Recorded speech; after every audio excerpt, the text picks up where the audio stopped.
What's going on, everybody? It's Jay Coffee Talk. Thank you for tuning into my channel. Take a quick moment and subscribe and hit that bell before we get going. We cover a lot of different topics on this channel, so you're always going to want to tune in. And if you hit that bell, you also will get the notifications when the videos come out. But I want to talk a little bit about this very sad, disturbing situation, this case.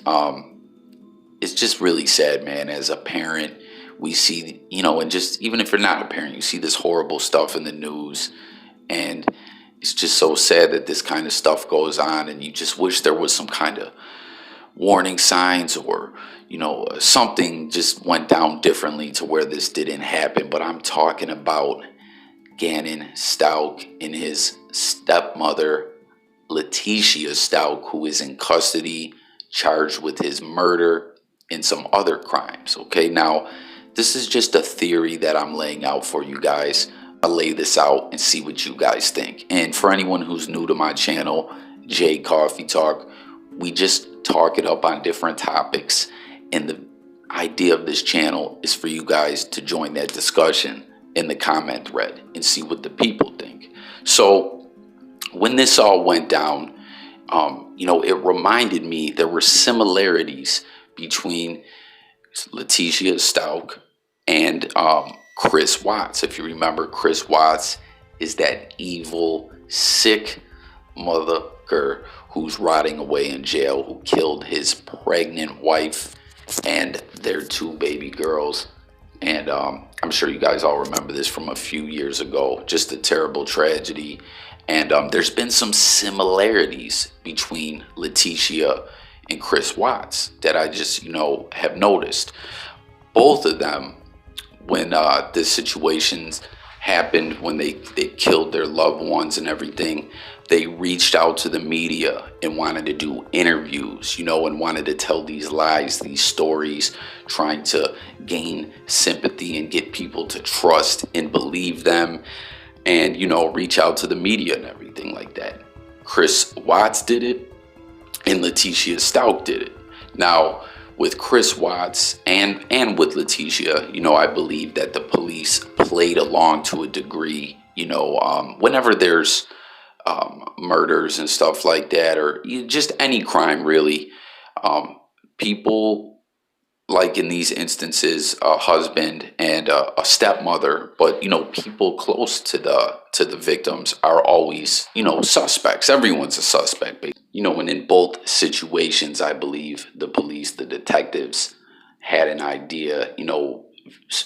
They were very suspicious of Chris Watts and Letecia, but I believe they played their game. They played along with them a little bit, acting as if they believed them, to try to get what information they could out of them. Now, Letecia Stauch told all different stories. A lot of them conflict with each other, and I'm not going to go over all these different stories and everything. But it's crazy with this situation because she is in custody, as I said, charged with the murder, and there's evidence and stuff off surveillance cameras from people that lived, neighbors within their neighborhood and everything like that. But the police are being very quiet about what evidence they do have, for fear of tainting the case, if it goes to trial. So there definitely is some evidence, but we are just not really sure what it is. But Letecia, what was different about her than Chris Watts was, when they told Chris Watts, listen, the game's up, okay? We don't believe you. We believe you did this. He cracked and he confessed.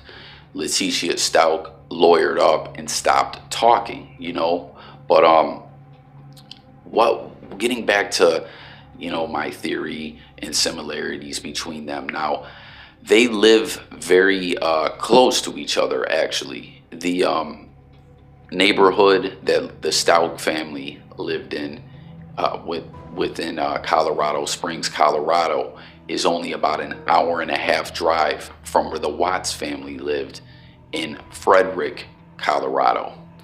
And, you got to think it's kind of a crazy way of thinking, but I don't know. You guys let me know in the comments what you think. But you know where they say similar minds think alike, sick, twisted, evil people probably think along the same lines as each other, and sometimes take notice of what other evil, sick people do, because these are both people who killed family members, and it's also something real quick, just like a real quick side note that I want to point out with Letecia Stauch is soon as this all went down, because she was not taken into custody right away. She left state. They had to extradite her back from South Carolina.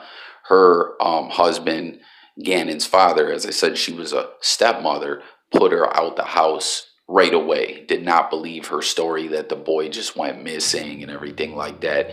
So it makes you wonder, what was going on in that home, to where it just seems the father knew right away, in my opinion. But anyways, let's get back to these similarities. Now, they live near each other, and I'm sure she took notice of a lot of things of Chris Watts, right?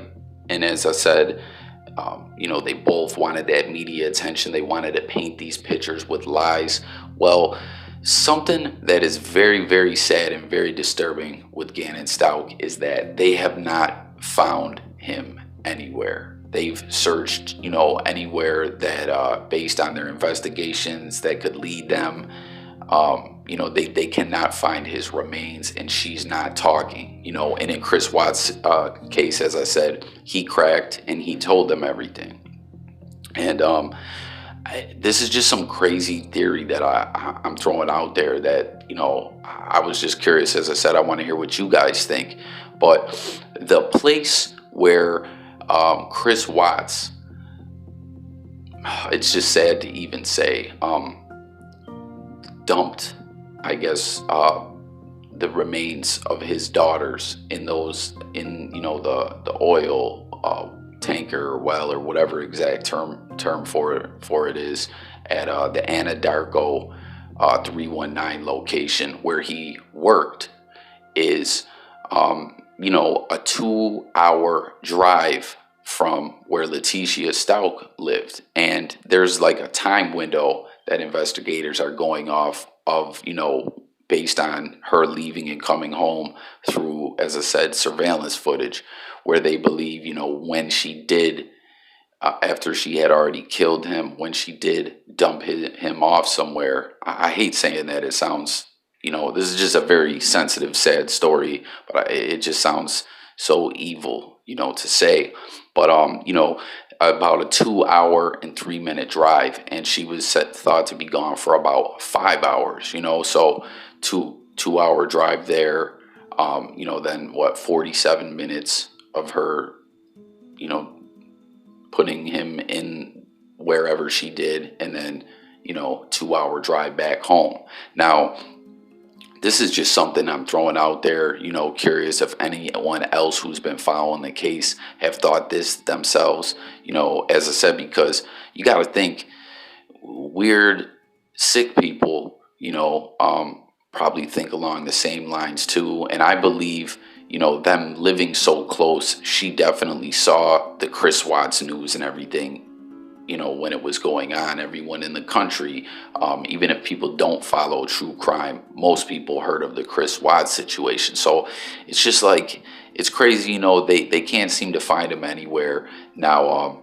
And he could be anywhere, he could, but it was just something that crossed through my head, like, what if this sick ass woman, saw what Chris Watts did? Because like I said, it just seemed like she kind of tried to take a little bit of his strategy with the media, the game she was playing in the interviews and everything like that, saw that, and then saw where, thought about that, where he dumped his kids' remains off. If that gave her an idea, like, oh, maybe, that'll be a hard place for them to find them, or something like that. You know what I mean? I don't know. It's just, we're dealing with psychopaths. And I know this might sound a little wild to people, but we're dealing with sick people, and the things they do don't make sense a lot of the time, it's just a terrible situation, and I hope she's brought to justice. I hope these charges stick, and of course, I hope that he is found so he can be put to rest properly, and his family can get some kind of closure. It's just so wild, a stepmother. The father's married to this woman, and she kills his son one day and dumps him off somewhere and just won't say. It's just horrible. But I don't know. I just wanted to throw this out there, as I said, and see what everyone thinks, being that, I just saw different similarities between these two cases. I was just thinking, what if that crossed her mind, because say for instance, people who rob banks, they might see the way someone robbed a bank and say, oh, I could get away with it if I do this or that. I don't know. It's just a theory that I'm throwing out there, and I wanted to hear what everyone has to say. As I said, that's what this J Coffee Talk channel is all about. It's hearing what the people got to say. Thank you for tuning in. Let's discuss this in the comments. Subscribe to the channel. Hit the notification bell. I'll catch you guys on the next video. Thanks for watching. Peace.